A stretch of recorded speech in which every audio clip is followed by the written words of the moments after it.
Assalamualaikum warahmatullahi wabarakatuh. Waalaikumsalam. Alhamdulillahirrahmanirrahim. Wassalatu wassalamu ala asrofil anbiya wal mursalin wa ala alihi wasallim amma ba'd. Yang terhormat Abi Hanif dan Umi dan sekeluarga selaku pengasuh pondok pesantren Semakin Melarang dan Tidak, dan orang tua saya cintai, dan saya teman-teman saya sayangi. Semoga kita senantiasa diberikan kesehatan jasmani dan rohani, dan senantiasa dimampukan dengan Allah Subhanahu wa taala. Amin ya rabbal alamin. Lanjut saja, pada malam hari ini saya akan mempresentasikan tentang peta imajinasi saya dan tentang kitab Ubudiyah bab 2. Kita akan membahas tentang wudu dan tayamum. Yang pertama kita akan membahas tentang wudu. Apa sih wudu? Jadi wudu itu adalah satu hal yang menyucikan diri kita dari hadas kecil maupun besar. Jadi ini juga ada yang namanya di tempat wudu itu ada namanya air mustakmal. Air mustakmal itu adalah air yang sudah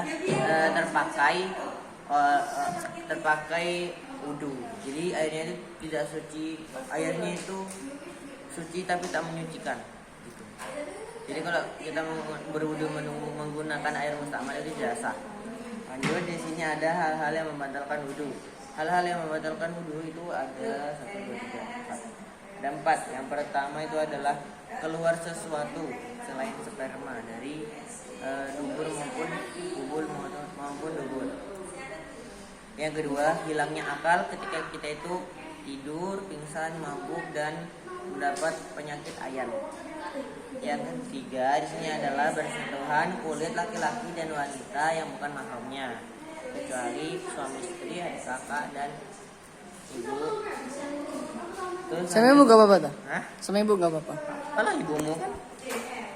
Terus di sini adalah menyentuh kemaluan menggunakan telapak tangan. Tapi ada juga pengecualian kalau kita menyentuh dengan ini itu tidak batal.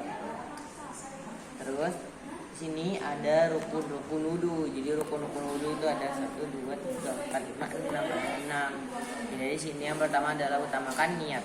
Niat wudu itu adalah salih Nawa itu dari Rabbil Adasil asghari fardillah ta'ala. Jadi ada macam-macam niat ya, kayak ada niat buat ngaji, ada niat itu kalau ada ngaji, nawa itu wudu alis dibagi sholati fardillah ta'ala.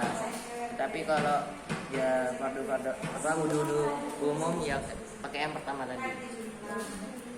Terus di sini yang kedua adalah membasuh sebagian muka, membasuh wajah. Ya, membasuh wajah. Terus yang kedua itu kita membasuh tangan sampai siku-siku. Jadi dimulai dari ujung jari sampai sini, bukan dari sini sampai sini. Terus mengusap sebagian kepala. Kita itu mengusap sebagian kepala. Ada yang bilang itu sebagian saja, atau ada juga yang bilang seluruhnya. Terus di sini membasuh kedua kaki sampai mata kaki. Terus yang terakhir itu adalah tertib. Lanjut, di sini ada tayamum. Tayamum itu menurut bahasa adalah menyengaja, sedangkan menurut istilah adalah mengusap debu dengan suci, mengusap debu suci bagian yang untuk disucikan. Jadi di sini ada syarat-syarat kita saat bertayamum. Yang pertama adalah uzur. Uzur itu adalah masalah atau penyebabnya. Contohnya seperti kita bertayamum dikarenakan kita itu sakit. Apabila kita terkena air maka penyakit kita akan tersebar, maka kita itu bertayamum, itu diharuskan bertayamum. Terus tidak ada air dan sebagainya lagi. Dan di sini kita itu melakukan tayamum ketika sudah masuk waktunya sholat. Jadi kalau kita belum masuk waktunya sholat kita bertayamum itu nggak bisa. Terus di sini kita itu berusaha untuk mencari air.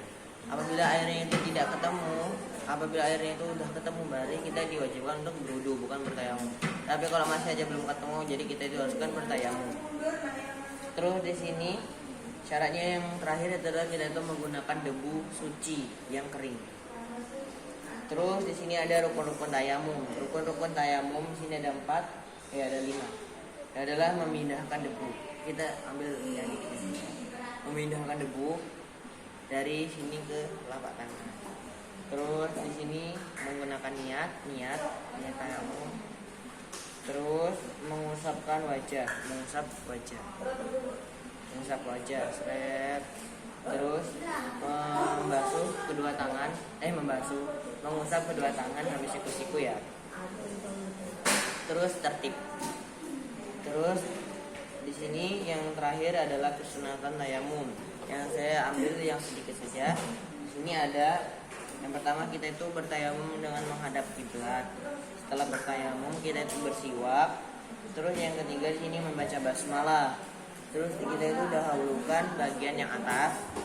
Terus dahulukan juga anggota yang kanan dan menipiskan debu. Jadi kan debu udah diambil tuh. Terus kita tuh gini, kita cuma nipiskan debu biar nggak kekandelan, biar nggak ketebelan. Terus ini kita berdoa tayamum. Terus kita itu berturut-turut. Mungkin cukup sekian yang ditanyakan. Oke, cukup sekian dari saya. Kurang lebihnya mohon maaf. Hikmahnya pada malam ini kita akan mengatur tentang bab wudu dan tayamum. Sekian, assalamualaikum warahmatullahi wabarakatuh.